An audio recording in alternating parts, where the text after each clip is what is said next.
La blessure d'abandon. Qu'est-ce que c'est et comment la surmonter?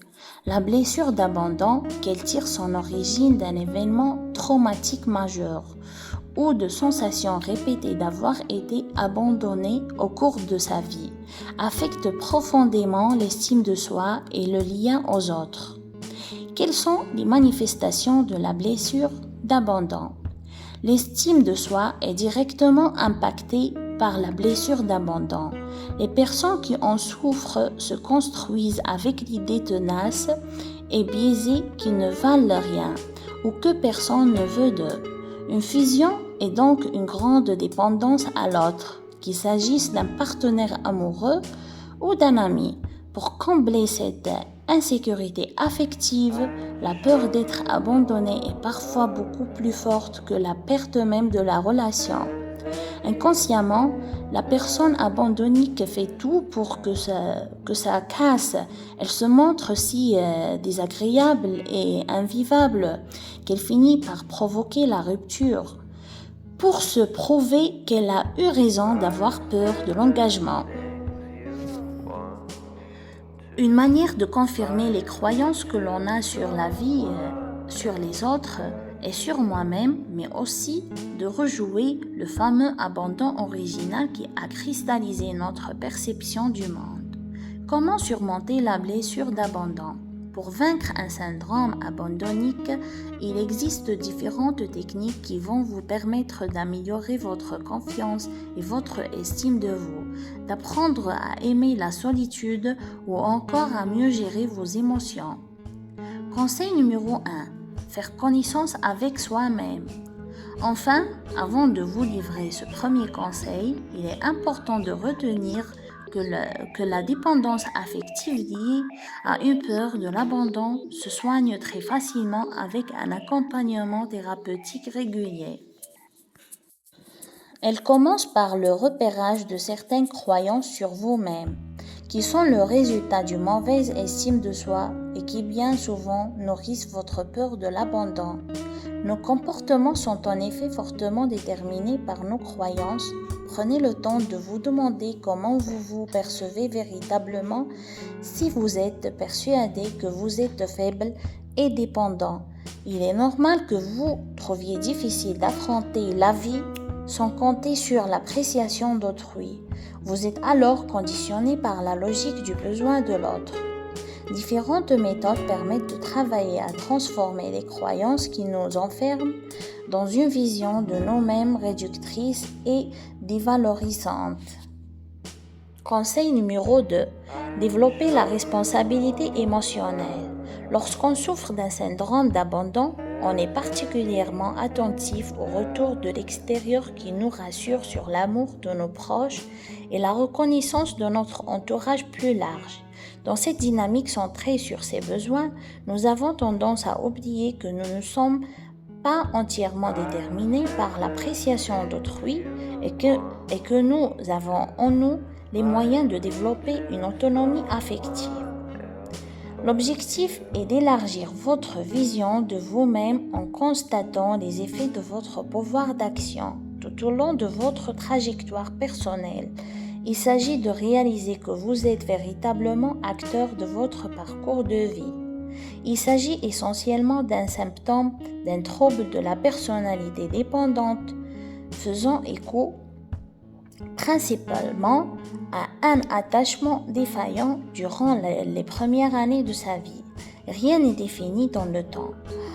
On peut tout à fait travailler à rectifier ces données en se les réappropriant. La résilience, la capacité à affronter les épreuves de la vie et le travail sur soi sont autant de méthodes qui vous permettront de vous libérer progressivement de la dépendance affective qui vous habite. Toujours par l'auto-observation, vous pouvez prendre conscience de vos choix délibérés, mais aussi des détours que vous avez pris malgré vous, en prenant du recul sur vous-même et votre expérience de vie. Sans complaisance, mais avec bienveillance et objectivité, vous progressez sur le chemin de l'autonomie affective et activant votre sens de la responsabilité émotionnelle.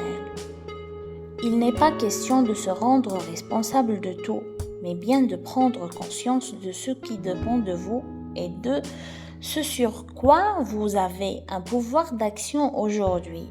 À l'inverse, il est très important de réaliser que des événements de vie vous ont déterminé et que vous n'êtes pas responsable de vos fragilités.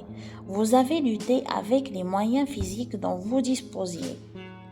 Paradoxalement, c'est lorsque l'on accepte que nous avons été ou que nous sommes impuissants face à certaines choses que nous pouvons commencer à en transformer les effets. Nous acceptons que nous n'avions pas de prise sur les difficultés que nous n'avons traversées. Le sentiment de culpabilité se dissipe et elles deviennent des opportunités de changement desquelles on peut se saisir pour avancer. Conseil numéro 3. Se libérer de sa colère. La colère est souvent présente lorsqu'on souffre d'un syndrome d'abandon. Elle va s'exprimer à l'égard de nos proches lorsqu'ils ne parviennent pas à combler des attentes affectives massives. Il est important de pouvoir libérer cette colère en l'adressant aux personnes qui sont à la source de la blessure initiale ou en tout cas à celles qui vous viennent à l'esprit lorsque vous pensez aux causes de vos souffrances affectives. Cela vous permettra d'éviter de retourner cette colère contre votre entourage, voire contre vous-même.